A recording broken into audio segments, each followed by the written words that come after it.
Bonjour à tous, ce cours m'a été tant demandé et a été tant attendu. Il arrive enfin, nous allons traiter de la responsabilité civile délictuelle, qu'on appelle également d'ailleurs de façon plus rigoureuse la responsabilité extra-contractuelle. Appelez-la comme vous le préférez vous, parce que le but c'est que vous compreniez. Le but c'est vraiment de comprendre avant d'apprendre, comme je le répète souvent ici. Je vais faire comme d'habitude des cours version cas pratique avec toujours comme exigence première l'excellence, car le but n'est pas seulement que vous ayez la moyenne à votre cas pratique le jour du partiel ou le jour du concours du CRFPA, mais que vous ayez la meilleure des notes, que vous ayez une copie, un travail qui montre votre rigueur et l'excellence.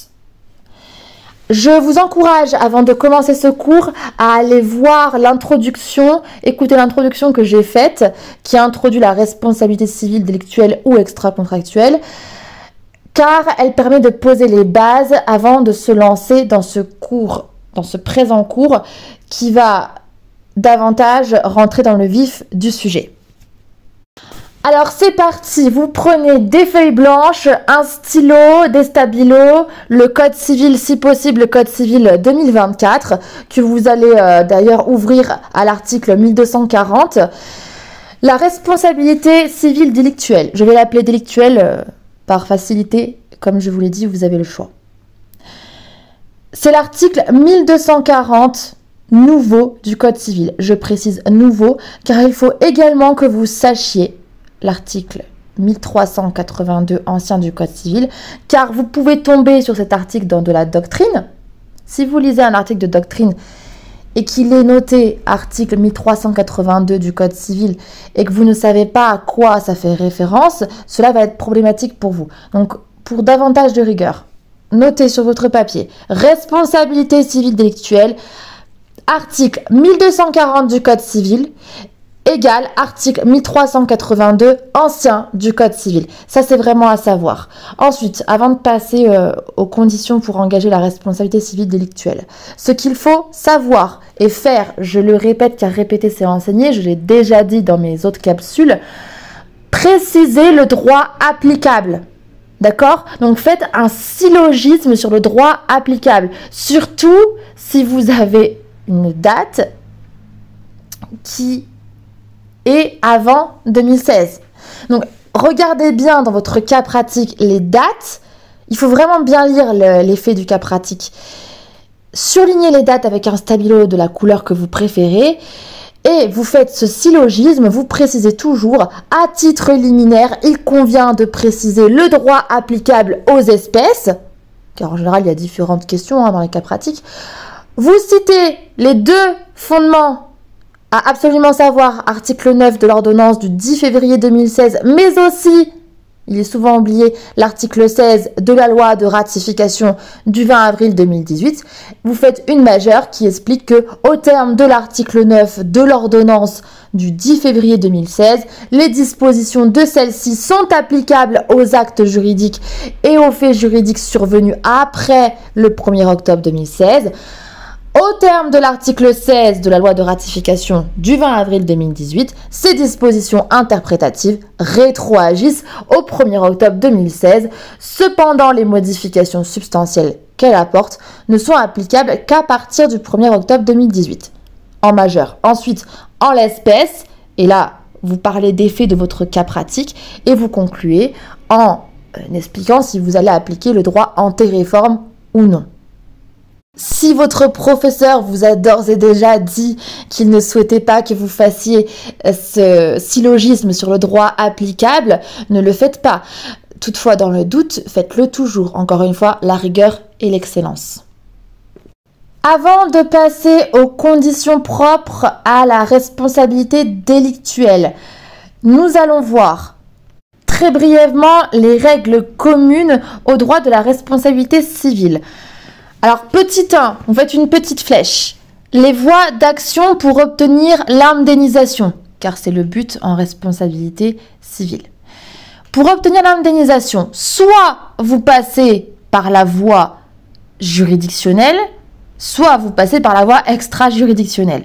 Alors, en dehors de toute action en justice, en pratique, on passe soit par un accord, et en général, c'est une transaction. Donc, un accord entre qui? Entre la victime et le responsable, ou l'assureur du responsable.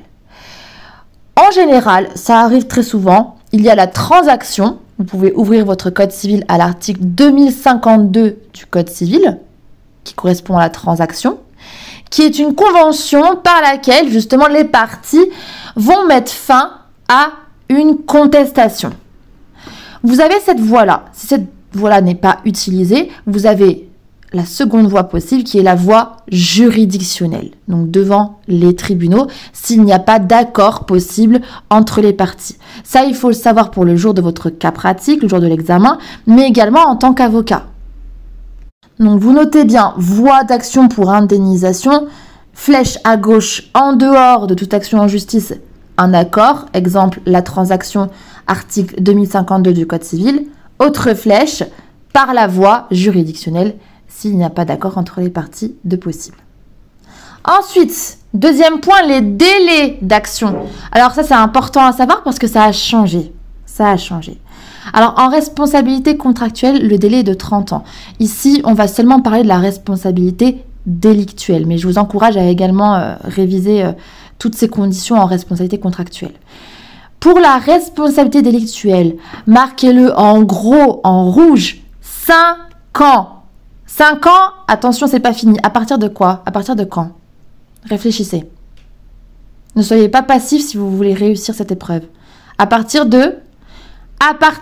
du jour du dommage ou de celui où la victime en a eu connaissance. 5 ans, article 2224 du Code civil.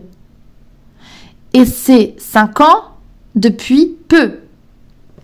Depuis 2008, c'est la loi du 17 juin 2008. Petite parenthèse, avant 2008, le délai était de 10 ans, mais la solution avait été vivement critiquée, c'est pourquoi elle a été modifiée. Donc vous marquez 5 ans pour la responsabilité délictuelle, à partir du jour du dommage ou de celui où la victime en a eu connaissance, article 2224 du Code civil. Mais, dans certains cas, vous faites 2 flèches. Première flèche, ça pourra être 10 ans. Deuxième flèche, ça pourra être 20 ans. Première flèche, 10 ans, quand? 10 ans si survenance d'un dommage corporel ou de son aggravation. Ok? Deuxième flèche, 20 ans, quand? Eh bien, si dommage causé par des actes de torture, de barbarie ou de violence sexuelle sur mineurs, article 2226 du Code civil. Ne vous inquiétez pas, vous allez voir, c'est très très simple. Il faut vraiment faire vos arbres. Ce pourquoi je répète énormément, c'est pour que vous puissiez justement bien comprendre et intégrer.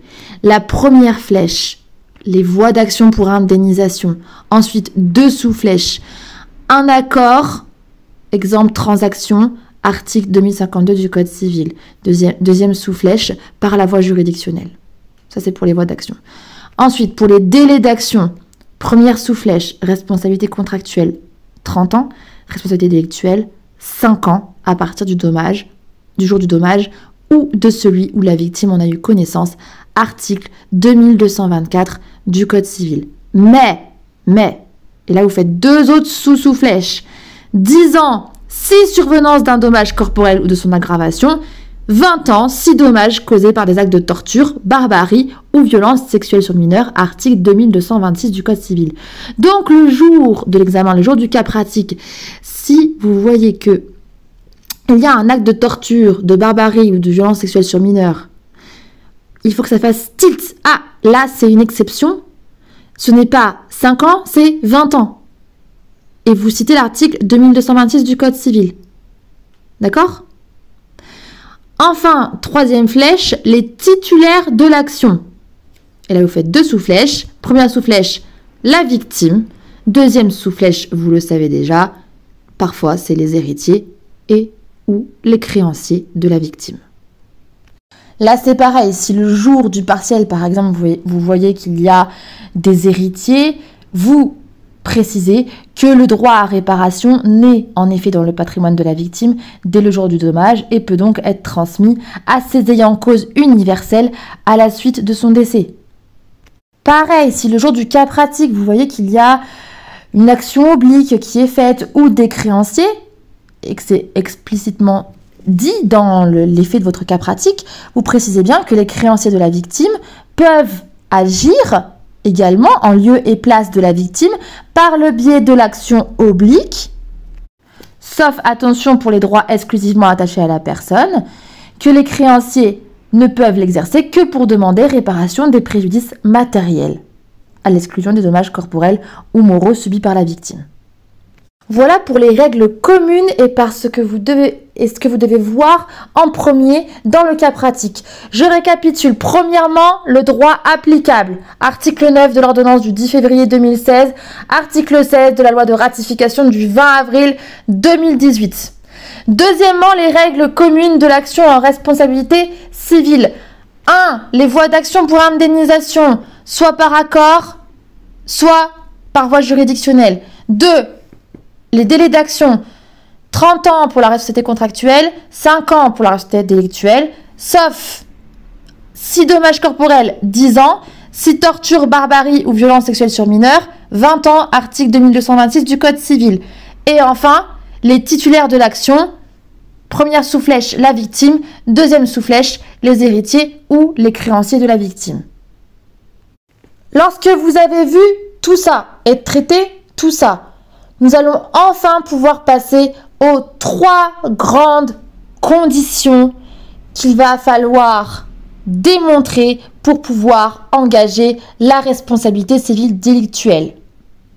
Alors ces 3 conditions dont on va parler et longuement parler ne sont pas expressément listées par le Code civil, mais elles sont néanmoins déduites des articles 1240 et suivants du Code civil. Elles sont les suivantes. Prenez votre feuille et votre stylo. 1. J'ai bien dit 1. Le préjudice. Pourquoi? Parce que c'est la condition première. 2. Deuxième flèche. Un fait générateur. 3. Un lien de causalité. Je répète les 3 conditions. 1. Un préjudice. 2. Un fait générateur. 3. Un lien de causalité. Et vous là qui m'écoutez, en tant qu'étudiant, le jour de votre examen ou le jour du CRFPA, en tant qu'avocat, vous allez devoir démontrer qu'il y a un préjudice, qu'il y a un fait générateur et qu'il y a enfin un lien de causalité entre les deux. Si vous réussissez à démontrer ces 3 conditions, alors vous pourrez obtenir indemnisation pour votre client. Ou pour les étudiants, vous pourrez dire oui, en effet, ici le préjudice causé à monsieur X est réparable. Donc là, normalement, vous avez 3 flèches. Première flèche, un préjudice. Deuxième flèche, un fait générateur. Troisième flèche, un lien de causalité. En tant que juriste rigoureux, vous allez devoir définir chaque notion. Le jour du cas pratique, brièvement avec vos mots à vous, pour montrer que vous avez compris. Je vais vous donner des définitions, mais c'est à vous de vous faire votre propre définition et surtout de la comprendre. Première notion à comprendre et à définir le jour de l'examen. Le préjudice, qui est la condition première, je vous le rappelle, parce que le but de la responsabilité délictuelle, c'est de réparer les préjudices subis. Donc, il faut d'abord montrer qu'il y a eu la survenance, qu'il y a eu l'existence d'un préjudice. Parce que quoi? Parce que c'est ce qui va justifier la demande en réparation.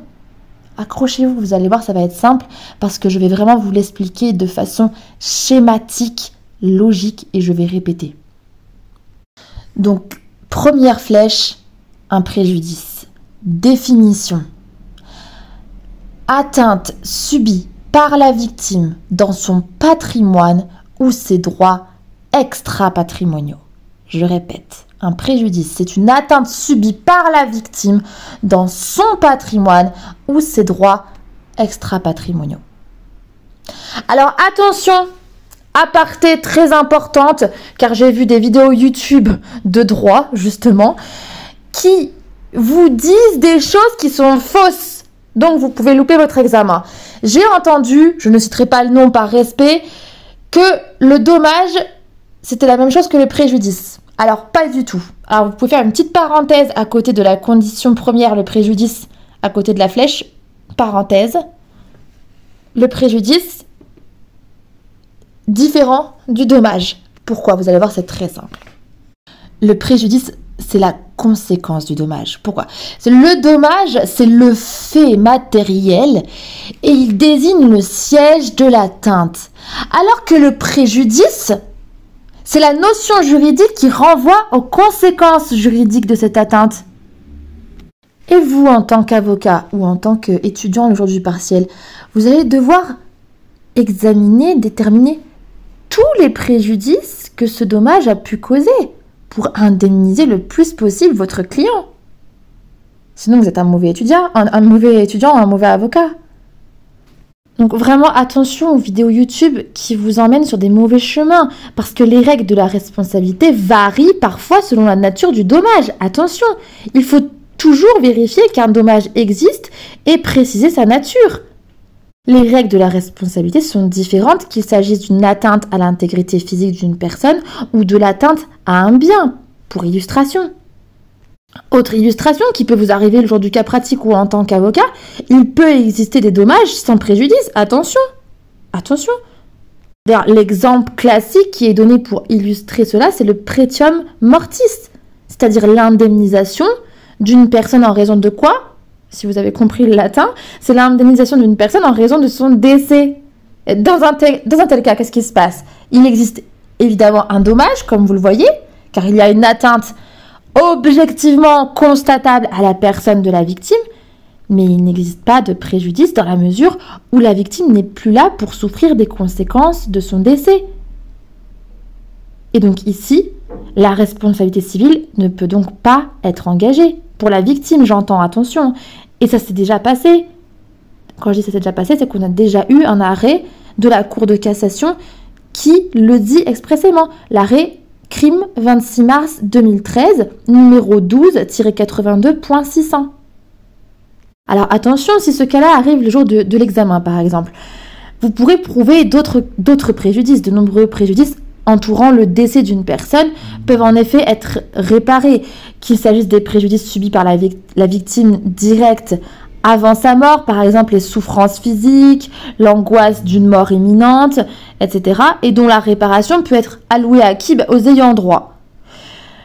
Ou des préjudices subis par des victimes par ricochet, des préjudices patrimoniaux ou extra-patrimoniaux. Par contre, le préjudice, le pretium mortis, c'est-à-dire le fait même d'être décédé, ne constitue pas un préjudice réparable pour la victime directe. Donc vraiment attention aux vidéos YouTube que vous voyez parce que certains ne font que relire ce qu'ils voient sur Wikipédia, il n'y a pas vraiment de recherche derrière.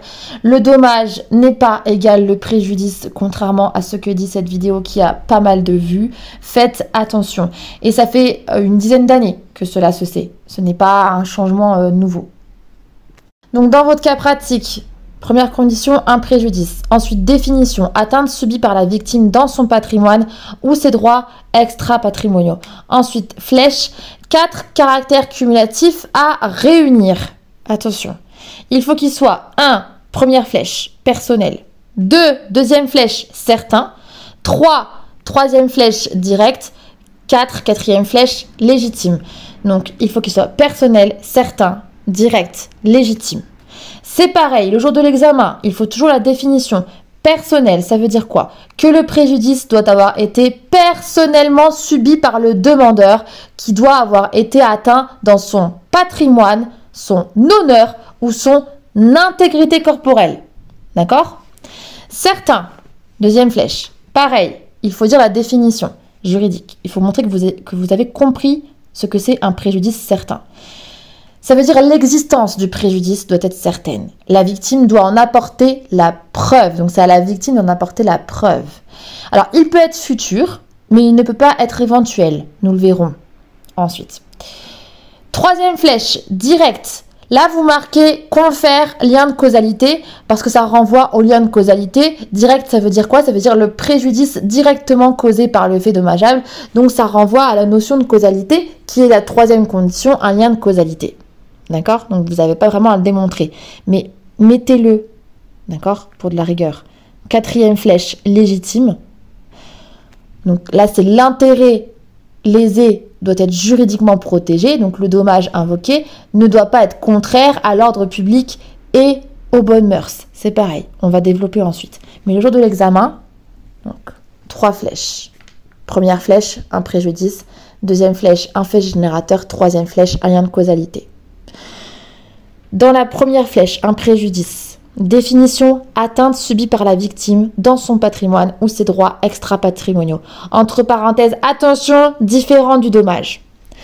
Ensuite, 4 caractères cumulatifs doivent être réunis pour qu'ils soient indemnisables. 4 flèches, même si on ne fera pas des syllogismes pour chaque.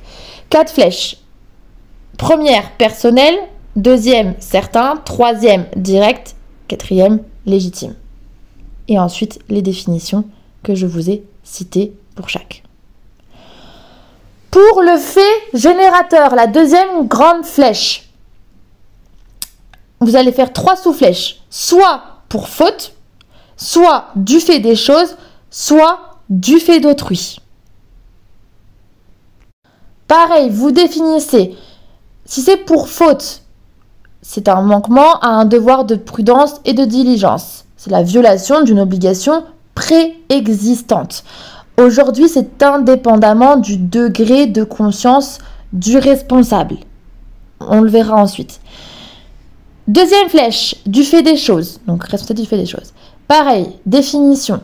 Rôle causal de la chose dans la production du dommage. Ce fait est présumé lorsque la chose en mouvement est entrée en contact avec la victime. Vous marquez qu'il y a un principe général du fait des choses, article 1242, alinéa 1 du Code civil, et qu'il y a les cas particuliers du fait des choses, articles 1243 et 1244 du Code civil, avec le fait des animaux et le fait des bâtiments en ruine. Ne vous inquiétez pas, on reviendra sur tout ça. Et enfin, le troisième, du fait d'autrui, donc la responsabilité du fait d'autrui. C'est quoi? Alors, ce fait d'autrui n'est retenu que dans les hypothèses spéciales. Attention. Le Code civil prévoit 4 régimes spéciaux. 1. Les parents du fait de leurs enfants mineurs. 2. Les commettants du fait de leurs préposés. 3. Les artisans du fait de leurs apprentis. 4. Les instituteurs du fait de leurs élèves. Et là, vous pouvez noter l'article 1242 alinéa 1 du Code civil et la réplique rendue en assemblée plénière le 29 mars 1991. C'est pareil, nous reviendrons dessus. Donc, vous avez 3 faits générateurs. Faute objective, fait des choses, fait d'autrui. Toutefois, faites une 4e flèche avec une autre couleur pour marquer qu'il y a 2 régimes spéciaux. 2 régimes spéciaux. Premier régime spécial, du fait des produits défectueux. Deuxième flèche, du fait des accidents de la circulation. Accrochez-vous et ensuite pour chaque condition, je ferai un podcast entier. Donc vous allez vraiment tout comprendre si vous faites bien ces flèches et que là vous restez accroché et que vous m'écoutez. Ne vous endormez pas, je sais que ça arrive, ne vous endormez pas. Donc là, vous avez première grande flèche, un préjudice, définition du préjudice. Ensuite, caractère du préjudice, personnel, certain, direct, légitime, et une définition pour chaque caractère. Ensuite, deuxième flèche, un fait générateur. 3 sous-flèches pour faute, fait des choses ou fait d'autrui. Et une 4e flèche, avec notre couleur, pour ce qui est spécial, les 2 régimes spéciaux, du fait des produits défectueux et du fait des accidents de la circulation. On reviendra dessus. 3e flèche, le lien de causalité. Pareil, définition, c'est quoi? C'est, vous devez le savoir, c'est le rapport de cause à effet entre le fait dommageable et le préjudice subi par la victime. Alors, c'est pareil, ce n'est pas explicitement dit dans le Code civil, mais ce lien de causalité découle implicitement de l'article 1240 du Code civil. Donc, vous pouvez le citer. Et la causalité suppose d'être certaine et directe pour que l'existence du lien causal soit retenue par le juge. Donc 2 caractères, première flèche, bim, certain, deuxième flèche, bim, direct. Ensuite, preuve de la causalité, première flèche, la charge de la preuve, qui en principe, on le verra, appartient à la victime, mais il y a des exceptions. Et deuxième flèche, les moyens de la preuve. Et nous verrons que sa preuve peut être apportée par tout moyen. Ensuite, les deux théories à connaître. Théorie de la causalité adéquate, première flèche. Théorie de l'équivalence des conditions, deuxième flèche. Et là, vous mettez un gros panneau rouge à côté de théorie de l'équivalence des conditions, car c'est celle-ci qui semble être privilégiée aujourd'hui. Donc, le jour de l'examen, le jour du partiel, le jour du CRFPA 2024, vous notez que la théorie de l'équivalence des conditions semble être privilégiée. Vous mettez bien sûr de la jurisprudence, je vous en donne certaines qui sont récentes. CIF 2, donc deuxième chambre civile, 27 janvier 2000, où on a également CIF 2, 2 juin 2005. Bien sûr, vous la définissez, c'est la théorie admettant comme cause juridique du dommage tout événement sans lequel il ne se serait pas produit. C'est pareil, ne vous inquiétez pas, on reviendra dessus. Pour le moment, il faut que tout ça soit clair et je vais finir comme ça. Il faut que tout ça soit clair. Soyez focus. Pensez à votre partiel qui va arriver. Pensez à votre CRFPA 2024 qui va arriver et ça passe vite le temps. Vous êtes le jour de l'examen. Première étape. Vous envoyez tout. Vous vérifiez les dates. Syllogisme du droit applicable. Deux fondements à absolument citer. Article 9 de l'Ordo du 10 février 2016 et article 16 de la loi de ratification du 20 avril 2018. Ensuite, pareil, vous êtes des étudiants et des avocats ultra consciencieux, vous vérifiez quelle voie d'action sera possible ici pour votre client ou pour monsieur X dans le cas pratique. Voie juridictionnelle ou accord. Ensuite, vous vérifiez les délais d'action pour votre client ou pour monsieur X dans votre cas pratique. Responsabilité délictuelle, c'est 5 ans, sauf dans 2 cas. Dommage corporel, 10 ans. Torture, barbarie, violence sexuelle sur mineur, 20 ans. Attention, vous précisez bien dans votre copie quel sera le délai d'action. Et enfin, les titulaires de l'action. Vérifiez, il peut y avoir un piège. Oui, il y a la victime, mais il y a peut-être aussi les héritiers ou les créanciers. Si vous voyez les termes héritier ou créancier, il faut que ça fasse tilt le jour de l'examen. D'accord ?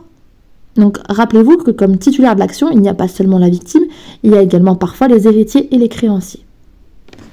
Ensuite, on passe aux 3 grandes conditions à prouver le jour de l'examen. Ou en tant qu'avocat pour que votre client puisse obtenir réparation. 1. Condition première, attention, ne terminez pas par le préjudice. Commencez toujours par le préjudice. C'est la condition première. Rappelez-le même dans votre cas pratique. Ça montre que vous avez compris. Parce que je vous rappelle que la responsabilité civile délictuelle, c'est, je cite, tout fait quelconque de l'homme qui cause à autrui un dommage oblige celui par la faute duquel il est arrivé à le réparer. Donc votre but, c'est d'abord de montrer qu'il y a l'existence d'un préjudice. Préjudice. Définition du préjudice, atteinte subie par la victime dans son patrimoine ou ses droits extra-patrimoniaux. À différencier du dommage, vous pouvez le préciser dans votre copie, ça fera toujours mieux. Avec vos mots, pour montrer que vous avez compris. Ne citez pas bêtement le code civil, attention. Ensuite, il faut qu'il ait 4 caractères, ce préjudice, une fois que vous avez montré son existence. Donc, existence du préjudice.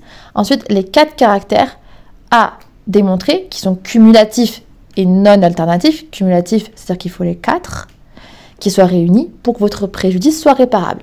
1, personnel, 2, certain, 3, direct, 4, légitime. Pareil, une définition pour chaque. Ne vous inquiétez pas, on reverra tout ça. Ensuite, deuxième grande flèche, un fait générateur. Et ici, 4 sous-flèches, faute objective, fait des choses, fait d'autrui. Et quatrième flèche un peu spéciale, c'est les 2 régimes spéciaux. 1. Fait des produits défectueux. 2. Fait des accidents de la circulation. Enfin, le lien de causalité, pareil, la définition, c'est quoi? C'est le rapport de cause à effet entre le fait dommageable et le préjudice subi par la victime. Il découle implicitement de l'article 1240 du Code civil. Caractère certain, direct. Théorie de la causalité adéquate. Théorie de l'équivalence des conditions, qui est a priori, aujourd'hui, la théorie qui semble être privilégiée. Donc faites votre schéma ou votre fiche, tout ça doit être su par cœur sur le bout des doigts. Et nous verrons donc dans le prochain podcast La première condition soit le préjudice entièrement. D'accord. Ensuite, dans le podcast suivant, nous verrons le fait générateur, donc entièrement, c'est-à-dire qu'on verra la responsabilité pour faute, la responsabilité du fait des choses, la responsabilité du fait d'autrui et les régimes spéciaux. Donc on verra la responsabilité du fait des produits défectueux et la loi Badinter pour les accidents de la circulation. Et enfin, nous verrons dans un dernier podcast le lien de causalité. Apprenez tout ça par cœur, vous avez la suite de mes podcasts, les sujets. Fermez les écoutilles, chers étudiants. Si vous êtes à l'université, n'écoutez pas vos camarades, car on entend tout et n'importe quoi. Pour ceux qui passent le CRFPA 2024, c'est pareil. N'écoutez pas les bruits de couloir. Concentrez-vous sur le cours. Apprenez-le par cœur de façon schématique et de façon logique, mais en restant rigoureux. Le dommage n'est pas égal le préjudice. C'est un exemple parmi d'autres. Il y a pas mal d'erreurs dans les vidéos YouTube que j'entends. Donc, synthétique, concis, logique, mais excellent. Donc, courage à tous et je vous retrouve pour le prochain podcast sur la condition première, le préjudice, que nous allons voir en focus et de façon rigoureuse. Bon travail.